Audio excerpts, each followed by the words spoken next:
तो हेलो दोस्तों, कैसे हो सभी लोग। आज के इस लेक्चर में हम बात करने वाले हैं डी फार्मा सेकेंड ईयर के कम्युनिटी फार्मेसी एंड मैनेजमेंट, जो डी फार्मा सेकेंड ईयर का 2025 और 26 का सेशन होने वाला है। और इसमें जो ये टॉपिक है बहुत ही इम्पोर्टेंट और बहुत ही ज़्यादा पूछा जाता है। तो ये जो टॉपिक है मेडिकेशन एडहेरेंस, इसके बारे में डिस्कस करेंगे। ये होता क्या है, इसकी डेफिनेशन क्या है, मेडिकेशन एडहेरेंस क्या होता है, इसके स्ट्रेटजीज क्या होते हैं, इन सभी चीज़ों के बारे में डिस्कस करेंगे। तो वीडियो को स्टार्ट करते हैं। वीडियो को स्टार्ट करने से पहले आप लोग वीडियो को लाइक कर दो और चैनल को सब्सक्राइब कर दो।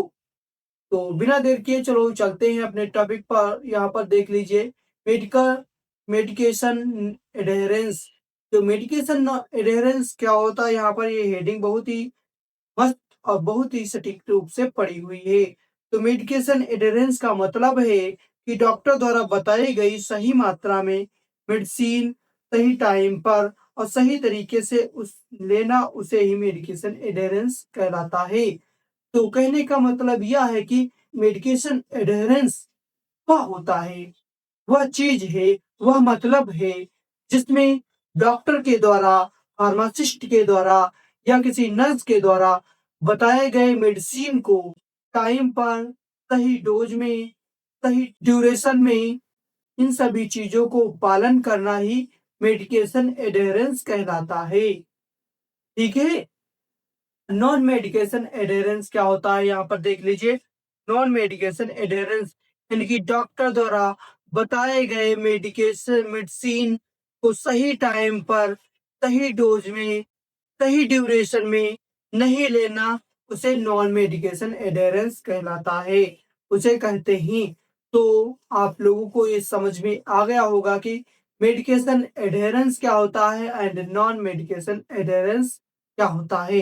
यहाँ पर देख लेते हैं कि पेशेंट रिलेटेड फैक्टर्स क्या हो सकते हैं। ऐसे ऐसे कौन कौन से फैक्टर्स हो सकते हैं जो नॉन मेडिकेशन एडहेरेंस में बाधा बनाते हैं।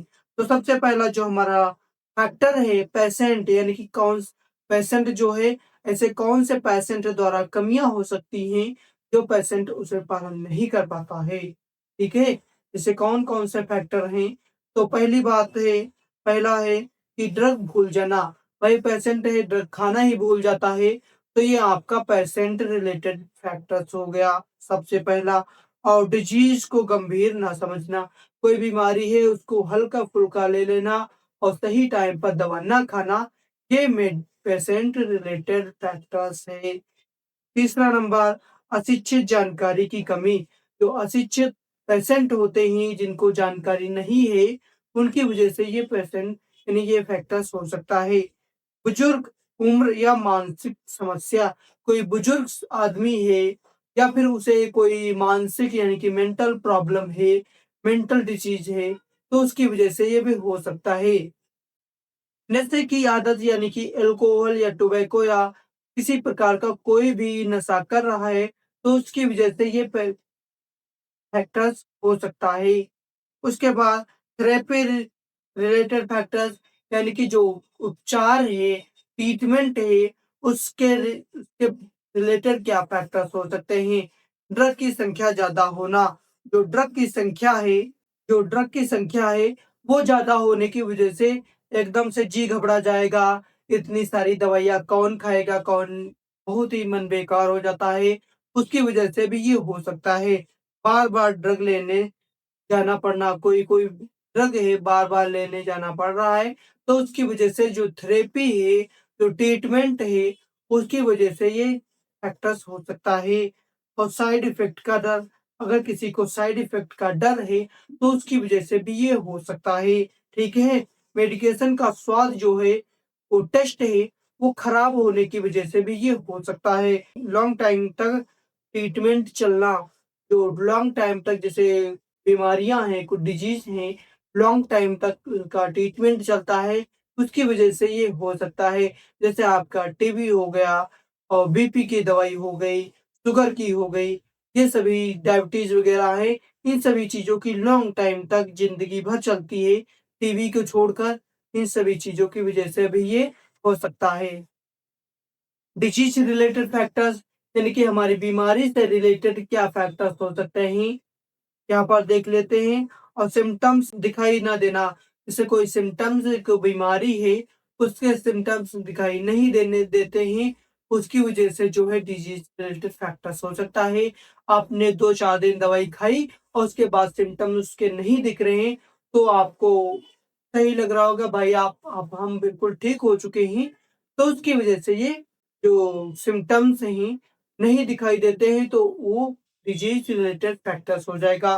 जैसे बीपी हो गया, जैसे आप जब तक बीपी की दवाई खाते रहोगे उसका असर रहता रहेगा, ठीक रहोगे। जैसे ही बीपी की दवाई आप छोड़ दोगे, वो आपको तुरंत ही वापस तुरंत इफ़ेक्ट डालेगा।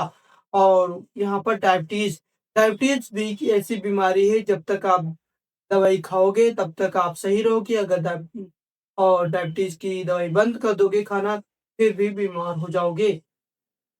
डिजीज ठीक लगने पर दवा बंद करने देना, जैसे कोई बीमारी है वो आपको ठीक लगने लगी, बुखार आया है, उसने आपने 2 दिन दवाई खाई ली, उसको अब लगा कि हम बिल्कुल ठीक हो चुके हैं, लेकिन आपके जो वायरल हैं, बैक्टीरिया हैं, वो पूरी तरह से किल नहीं होते हैं। कोई फंगल इन्फेक्शन है, दाद है, खाज खुजली है, आप आपको लगेगा कि अब तो बिल्कुल ठीक हो गया, लेकिन जैसे ही बीमारी आप ये दवाई खाना बंद कर दोगे, उसके बाद तुरंत बहुत गंभीर रूप से एकदम से हाई डेंजरस यानी कि बहुत ही घमासान जिसे कहते हैं, बहुत ही डेंजरस रूप से पैदा हो जाएगा फंगल इन्फेक्शन। इसलिए दवाई ठीक हो जाने के बाद 1 सप्ताह तक या 5 या 6 दिन उसे ज़रूर ही खानी खानी है। ठीक है? क्रोनिक डिजीज़ यानी कि कोई क्रोनिक डिजीज़ है, उसकी वजह से भी ये हो सकता है। सोशियो इकोनॉमिक फैक्टर, जो सामाजिक व आर्थिक कारण है, उसके वजह से भी हो सकता है। जैसे कोई आपका हो गया मेडिसिन जो महंगी है, उसकी वजह से हो सकता है। पुअर कंडीशन, गरीब बहुत हो, तो उसकी वजह से भी हो सकता है। फैमिली का सहयोग ना होने की वजह से ये जो हो सकता है।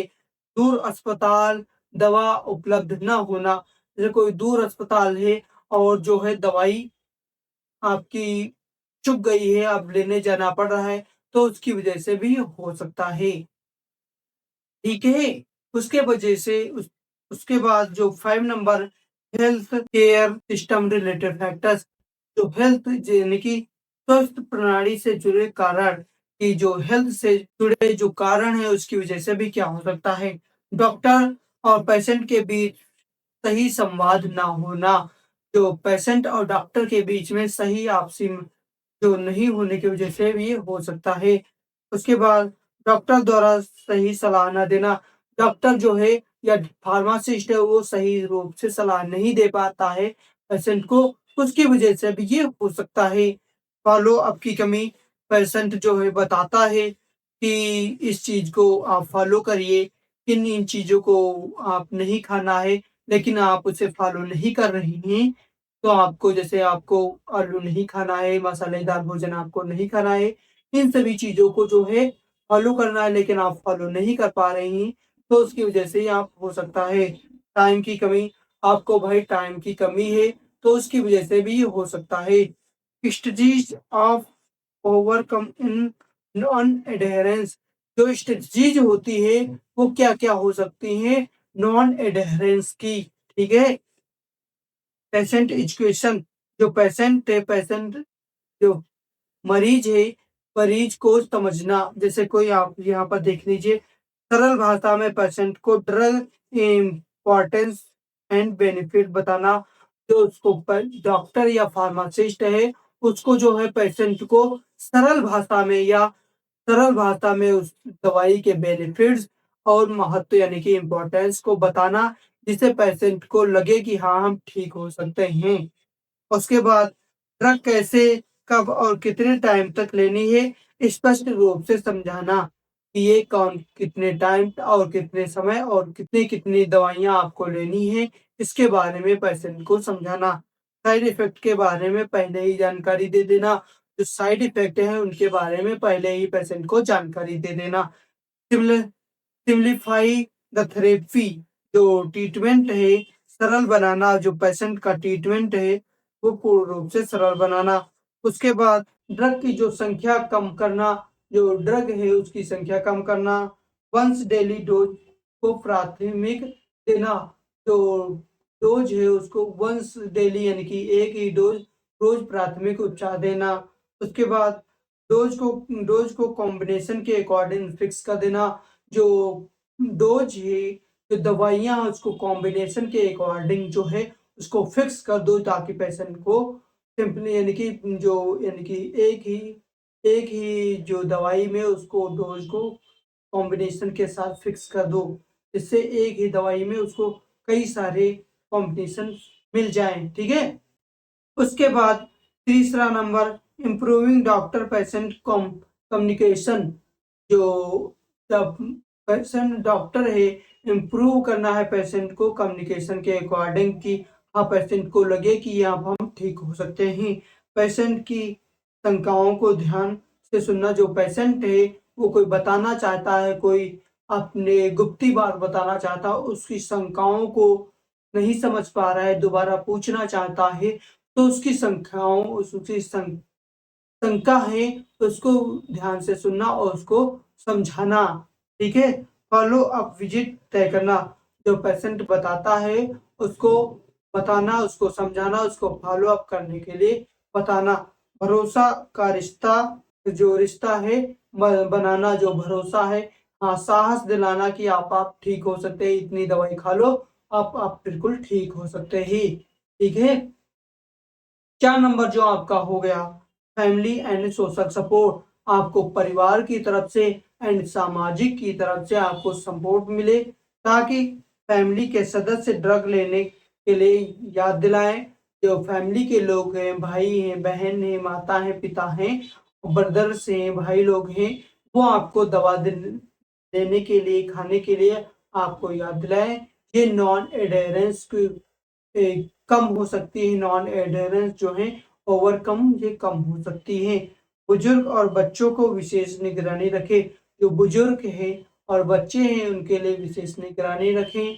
उसके बाद 5 नंबर मैनेजिंग साइड इफेक्ट, जो साइड इफेक्ट हैं वो तुरंत डॉक्टर से संपर्क करें। जैसे आप दवाई खाई आपने और उसके बाद जो है आपको कोई साइड इफेक्ट दिख रहा है, तो आप डॉक्टर से तुरंत उसको बताएं कि ये हमारे साइड इफेक्ट दिख रहे हैं, इचिंग हो रही है, खुजली हो रही है, ठीक है?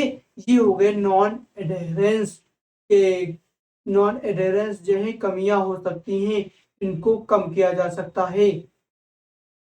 जरूरत पड़ने पर ड्रग बदलना, जो अगर फार्मासिस्ट इसको डॉक्टर को लग रहा है कि ये दवाई आपको चेंज कर देनी चाहिए, इसकी वजह से ये हमें कंडीशन देखने को मिल रही है, तो वो आपको चेंज कर देनी है, ठीक है? उसके बाद 6 नंबर इकोनॉमिक सपोर्ट, आर्थिक आर्थिक सहायता आपको मिले, कम कीमत वाली ड्रग यानी कि जेनरिक ड्रग आपको ज़्यादा से ज़्यादा मिले और बेनिफिट्स आपको ज़्यादा से ज़्यादा देखने को मिले, ठीक है? और गवर्नमेंट योजनाओं का लाभ लेना, जो गवर्नमेंट योजनाएं ही, जैसे आप नरेंद्र मोदी ने चलाई थी आयुष्मान, आयुष्मान से आप दवाई कर सकते हैं।